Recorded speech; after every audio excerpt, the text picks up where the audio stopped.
Hi, I'm Sonja Englert. Welcome everyone to my airplane design tutorial number 14. The last tutorial was about engine and propeller installation. In this one, I will go into what Flutter is and how it can be avoided by design. In general, Flutter can be encountered in any airplane. Flutter can destroy an airplane in seconds, or it can manifest itself as a mild vibration. It can happen at any speed down to stall speed if the design is unsuitable. If Flutter is encountered at slow speed, it may merely cause control problems. The higher the speed is, the more destructive it becomes. First of all, we need to understand what Flutter is. It requires 3 ingredients, which every airplane has. The first one is inertia. This comes from the mass of the structure. The second one is stiffness or elasticity, because every structure is flexible to some degree. The third one is a force that excites movement. This is provided by the airflow while the airplane is in flight. My Flutter example 1 is a flag. It has mass, although not much. It has very little stiffness, and the wind provides the exciting force. Because it lacks stiffness, it will flutter in the slightest breeze.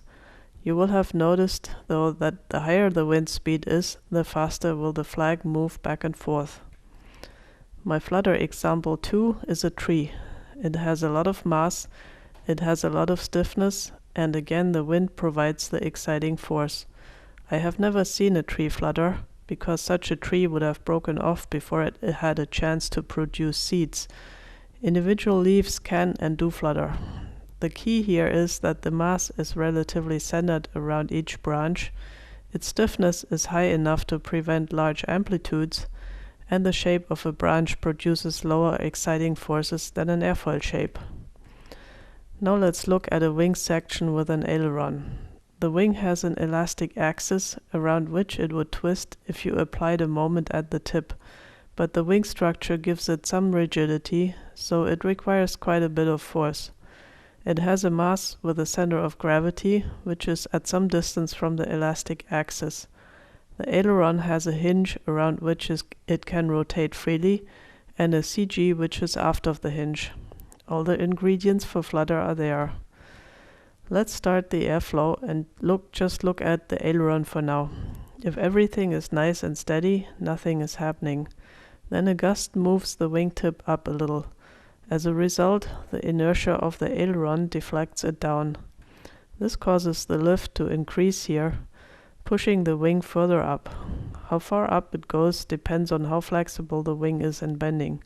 Because the aileron is producing more lift off of the wing elastic axis, it will also twist the wing a little nose down. At some point, the wing stops flexing up and starts moving back down. Now the process reverses. The aileron's inertia causes it to deflect up. This causes an aerodynamic downforce, which moves the wing further down beyond its neutral position and also twists it a little nose up. This is the start of the flutter sequence, and there are 3 possibilities of what happens next. If the wing is really stiff, has enough damping, and the exciting forces are low, the motion will go through several cycles with decreasing amplitudes until the motion stops completely. This is stable behavior. If the amplitude remains the same, it is neutrally stable. If the amplitude increases, it is unstable. This is what makes Flutter so dangerous. It happens very quickly and leaves the pilot no time to react before the structure is overloaded and destroyed. Basically, all airplanes have a critical flutter speed, which is the speed by which the dynamic behavior goes unstable. It is necessary to shift this critical speed to such high speeds that it is well beyond VNE or never exceed speed that the pilot has to observe. I have already introduced all the ingredients that influence the critical flutter speed. The most important one is stiffness. The stiffer the structure is, the higher is the frequency it will vibrate at. Higher frequency means higher speed. There are 2 ways to increase the stiffness of the wing. For example, keeping it short and thick gives you a stiff wing. If it is long and thin like a glider wing, it has a potentially much lower flutter speed. The same applies to fuselages and other aerodynamic surfaces. We cannot influence the aerodynamic exciting forces, so the only other way to reach a high flutter speed is by arranging the geometry in the most suitable way. For a control surface, this means minimizing the distance between hinge and center of gravity, as I have already mentioned in my videos on control surfaces.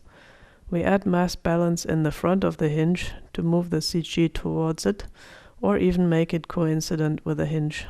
This picture shows an example on how this is done on an elevator. The smaller the hinge moment of a control surface is, the higher will be the critical flutter speed. Trim tabs have the potential to cause flutter if the actuation rod fails or becomes disconnected. A trim tab usually has no mass balance, and if it starts to move freely at the trailing edge of a control surface, it is a perfect exciter for flutter.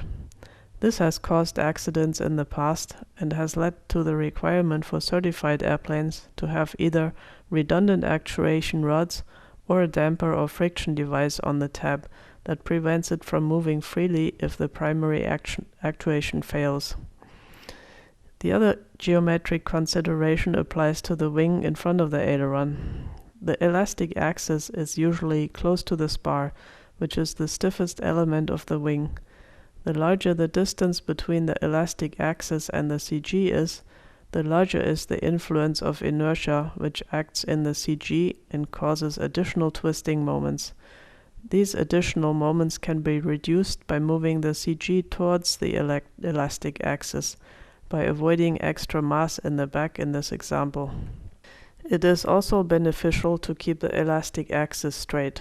A swept wing is at a severe disadvantage when it comes to flutter, because any aerodynamic forces on the outboard wing cause large twisting moments. The larger the distance d is, the worse it gets, and the lower is the critical flutter speed if the wings have the same stiffness. This was a problem when the Ackerflieg Braunschweig designed the SB-13 flying wing glider, which relied on wing sweep to increase the arm of the elevators that were part of the surfaces on the outboard wing in combination with the ailerons. The wings had to be built extremely stiff by using high modulus carbon fiber in the spar to shift the wing's eigenfrequency sufficiently up to avoid coupling of the wing bending mode with the short period mode of the airplane.